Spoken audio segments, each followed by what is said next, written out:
Infinite limits are the final section of uh, Chapter 1.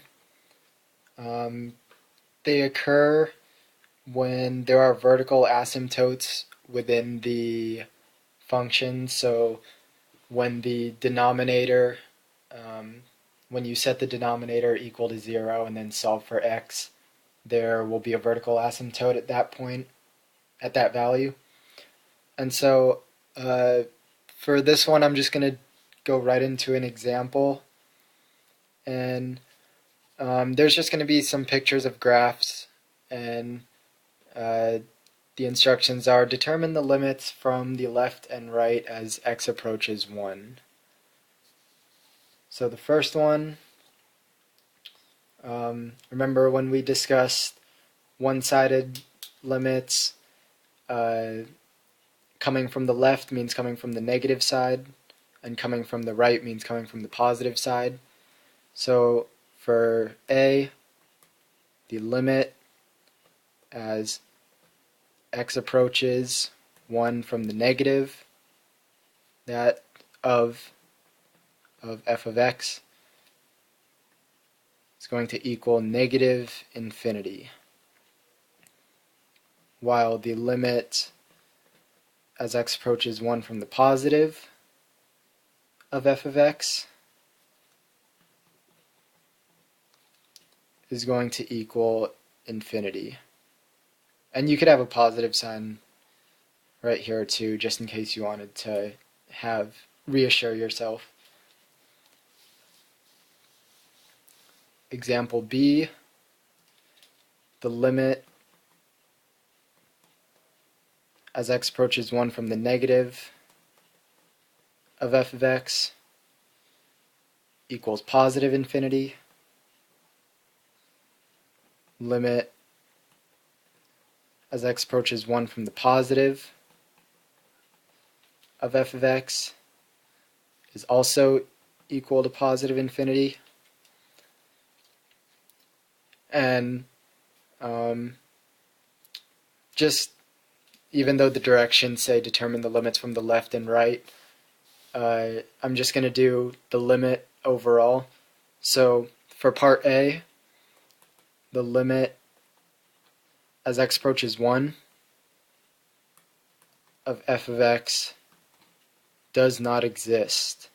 And that's because the limit from the right equals one value, while the limit from the left equals another value. Therefore, the limit as x approaches 1 does not exist. For B, because both the left hand and the right hand limits equal positive infinity, you can conclude that the limit as x approaches 1 of f of x equals positive infinity. Example C, or example 1, part C, limit as x approaches 1 from the negative of f of x, so come from the negative side, that equals infinity, positive. Limit as x approaches 1 from the positive, from the right side, equals negative infinity.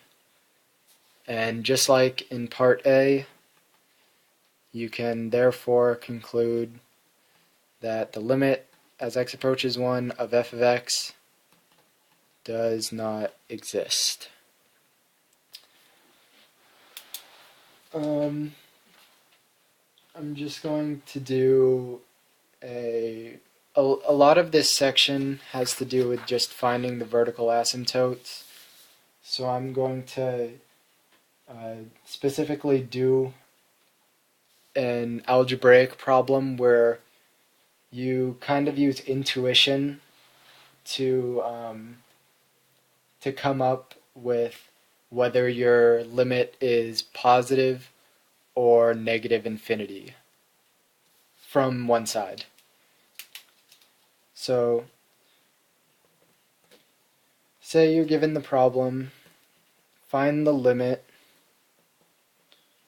as x approaches 4 from the positive of x squared all over x squared minus 16. First thing you want to look for is just for direct substitution, see if it would work. Plug 4 in, you get 16 over 16 minus 16, which is denominator of 0. Therefore, you can't do that. So then you've got to think of, okay, there's nothing I can factor out because this is all one factor. So it's not like the x squareds can cancel out. And so now what you've got to kind of do here is think of, okay, because I know that there's a vertical asymptote at 4, and I want to find the limit as I'm approaching 4 from the positive side. So as I'm approaching, pictures always help. There's an asymptote there, and I want to find out what's going on with the graph as it approaches 4 from this side. So will it go up or will it shoot down? The way that I think about it is, okay, first of all, plug in 4 to your numerator and you'll get 16. Keep in mind that positive 16. That'll help you out later.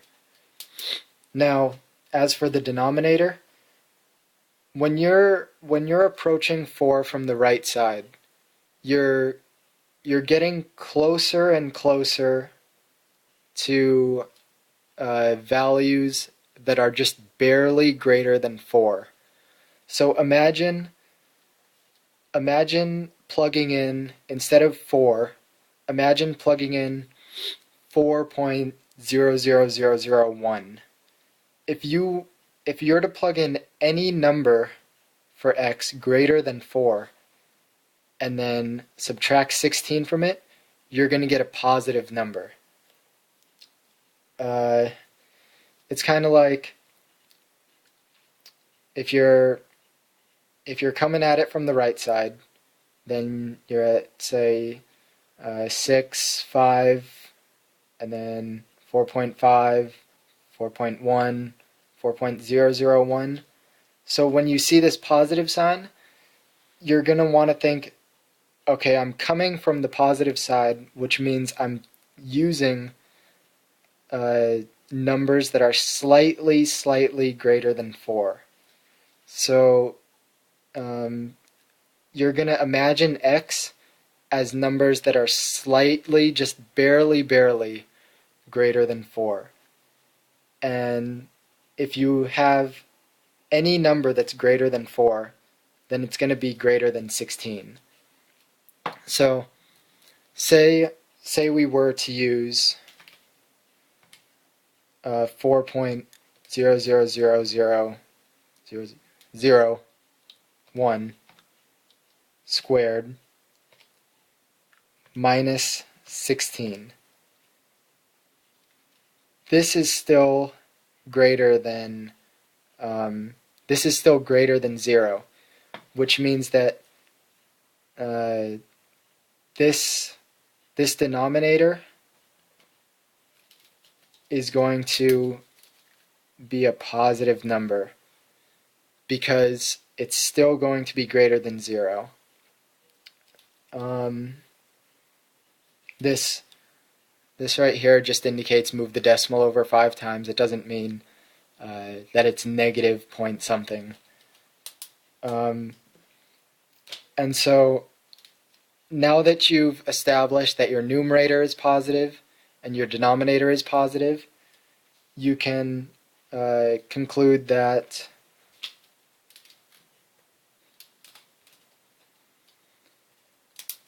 a positive divided by a positive equals a positive. Therefore, the positive represents positive infinity, which means that the graph is going to go upwards like that as it approaches 4. Hopefully that one made sense. I remember when I was learning that one, it took some practice to get used to just thinking of numbers that are slightly more than 4 rather than the actual number. If you guys have any questions about that one in particular, feel free to ask, and maybe I could clear it up somehow with another video, but hopefully it makes some sort of sense.